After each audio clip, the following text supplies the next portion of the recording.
Ladies and gentlemen, this is pretty amazing news, and this is a very important segment. When people say, oh, nothing's ever going to change, there's no justice, Democrats and media just pretty much control the future of U.S. politics. Washington Post, how GOP-backed voting measures could create hurdles for tens of millions of voters. Now, okay, at least 250 new laws have been proposed in 43 states to limit mail, early person, and day of voting. Now, I'm abiding by YouTube policies. I'm giving the Republican perspective, even though I was a lifelong Democrat, and I voted for President Trump. He's a great president. In terms of accomplishments, President Trump was a fantastic president. Allocated more funding to historically black colleges and universities than any president ever. Presided over the Abraham Accords, peace between Israel, UAE, Bahrain, and Morocco.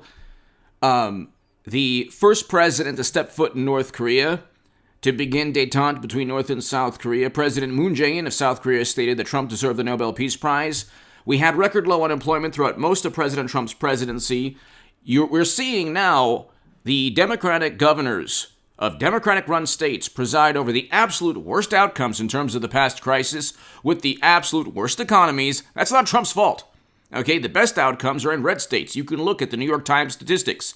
1 out of 5 lives lost is in either New York or California. And you can't say, well, those are the two most populous states. New York has the highest per capita rate one of the highest, if not the highest, along with New Jersey. And Phil Murphy and Andrew Cuomo were the two worst governors when it came to a whole bunch of things, especially the crisis. New York, California, Pennsylvania, Michigan, and New Jersey put infected people, because of their governors, into elderly care facilities. 34% of all the lives lost were in elderly care facilities in this country because of the past crisis. That's not Trump's fault.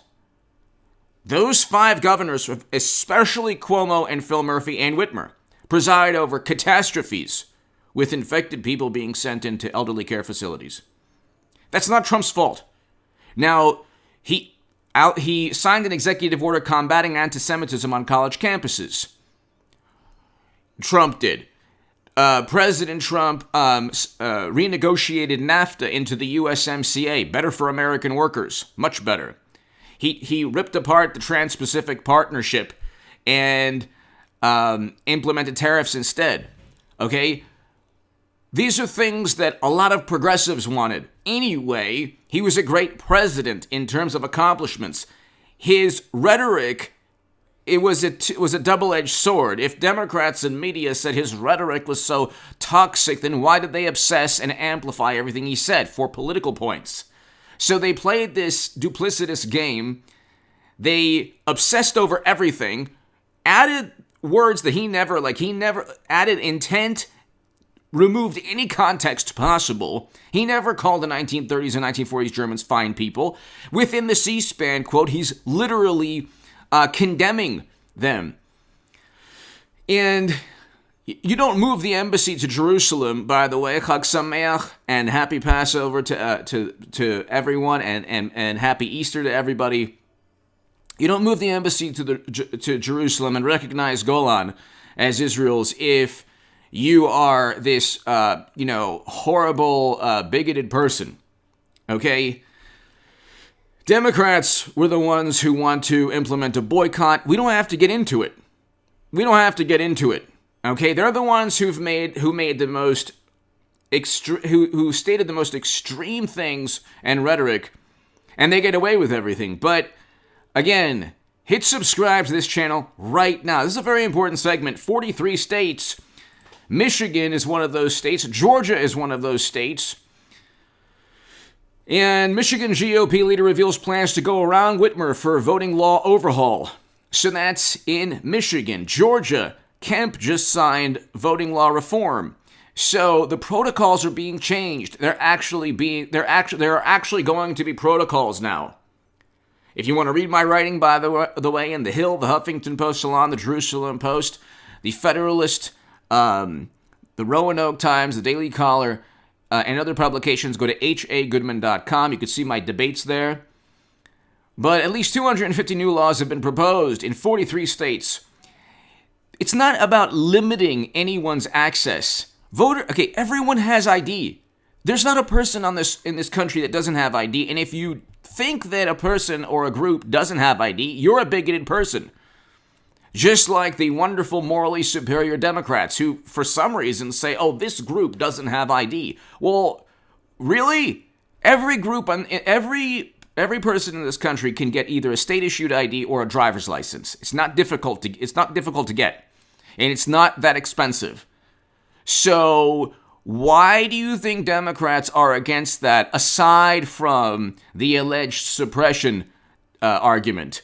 Gee, what do you think? Well, maybe Republicans, certainly not me, certainly not H.A. Goodman. I would never think this way. But maybe, just maybe, they wanted to do, what they did to Bernie Sanders to a future Republican candidate. Who knows? Who knows? Bottom line is the following. Do you want a uniform or an actual protocol when it comes to drop boxes? Or when it comes to voting early? Do you want states to designate people who have the responsibility of, picking up ballots from those boxes? Right now, there's actually no uniform code or protocol or standard or guidelines. It's just, we have to do this because science, and even when science says, yeah, you can do what you need to do on that day. In Wisconsin, at the height of the pandemic, under rain and sleet and hail, people waited in long lines for a Democratic primary just to kick Bernie Sanders to the curb. Okay, Democrats had the Arizona, Florida, Illinois, and Wisconsin primaries during the height of the crisis. They're hypocrites. They're the most disingenuous, not all, a great many are the most disingenuous, dishonest, hypocritical political operatives. They yell and scream, and the outrage is unbelievable. That's why when you look, they say, well, Trump is the most, is the most polarizing and disliked president. Why don't you look at the poll numbers for the Democratic Party and for mainstream media or the press? Why don't you look at poll numbers? They're all in the same, they're just as low as President Trump's. What they've done is they've obsessed. So then when you get these people, like friends, family, they're absolutely programmed to believe that Trump is the worst human being who's ever existed, even though he did great things as president. Okay? He did a lot of great things. Signing prison reform legislation, by the way, proves that he's not this horrible, bigoted person. And then the response is, oh, he still could do those things and still be a really bad person. It's like, yeah, I guess, but bad people don't do those good things, okay? Here's something missing, by the way, in terms of philosophy, as I wander off into, my long-winded approach here. The prevailing mentality in cyberspace, because it's really a Twitter, it's like this immoral, pseudo-moral Twitter, philosophical or lack of philosophy. This only exists in cyberspace. So you say, well, Trump, he allocated more funding to HBCUs. He signed prison reform legislation. He focused on economic opportunity zones. So what? Look what he said. Yeah. He shouldn't have insulted LeBron James. He shouldn't have insulted NFL athletes. But he basically goes after everybody, regardless of the background. So that's just who he is politically. And maybe who he is as a person. He's going to always, if somebody says something bad about him, he's going to say something bad about that person. Yeah, but that's a deep-seated disregard for a whole group of people. And it's well, then why did he do good things like sign prison reform legislation? A person who truly has contempt in his heart, doesn't do that. Well, he could do that. It's just for politics. Wait a second. Which one is it? If there's this huge swath, this huge voting base of horrible monsters that vote for Trump because he speaks subliminally to them and he makes them do bad things, then why would he do good things? Why would he sign prison reform legislation, allocate more, and absolve his Department of Education, absolve $300 million in loans from Katrina to HBCUs, which was a great thing? Why would he have done good things? And why did he get the largest percentage of non-white voters of any Republican in the past 60 years, according to Newsweek? Oh, well, it doesn't matter. It doesn't matter. We know who it is. It's like, no. They don't, people who detract from, like, you don't have to like Trump's personality. That's fine. You don't have to like his policies. But once you start, like, Democrats can't simply engage in rational discussion.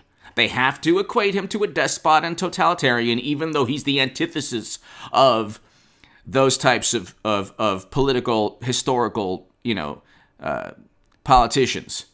He's the antithesis. They're not known for prison reform. They're known for endless military interventions. Trump reversed U.S. foreign policy, made us less of an interventionist and less of a regime change type of foreign policy. That's a good thing. That's the antithesis, the opposite of what a despot or tyrant does.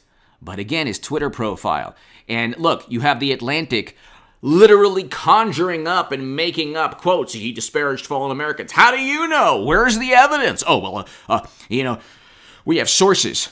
The Washington Post literally fabricated quotes and then offered a retraction. A sheepish retraction. Well, no human being, no individual could survive that aside from Trump. You couldn't possibly survive that constant negative news coverage. Not like 24/7 negative news coverage. And what President Trump did is he fed into it, and he kind of said, okay, well, you know what? If negative any coverage is good, but at a certain point, especially during the pandemic, they just laid it on and they elevated Andrew Cuomo. I mean, you're talking about the most dishonest people. Look, a lot of the things I've been saying, a lot of other major YouTubers are saying the same things. And you can look, people are realizing, I told you 3 years ago, I deleted my Twitter account 3 years ago. I told you 3 years ago, get off Twitter, delete your Twitter account. Now people are realizing it is the most horrendous platform.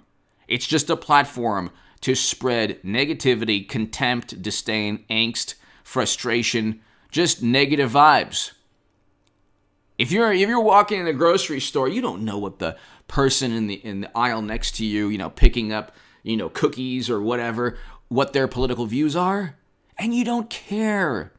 But on Twitter, oh my God, everyone is within a category, and then you have people who are opposed to the category and for the category. It's like a cyber reality that doesn't even, it's not even reality. It's literally just Tron for oftentimes morally superior, apoplectic, seething, fuming, hysterical, angry, disgruntled, morally superior liberals. And they'll let you know that I am morally superior to you. Well, you know that Biden voted for the crime bill, right? That was a long time ago. It doesn't matter. Grab him. He said grab him. Yeah, Biden had a police report where he was accused of literally doing that. He said grab him. He said grab him. It does, and also they don't even. You can tell them, like, you can actually debate. Don't ever do it. I've tried to limit any debate, but like sometimes you just have to.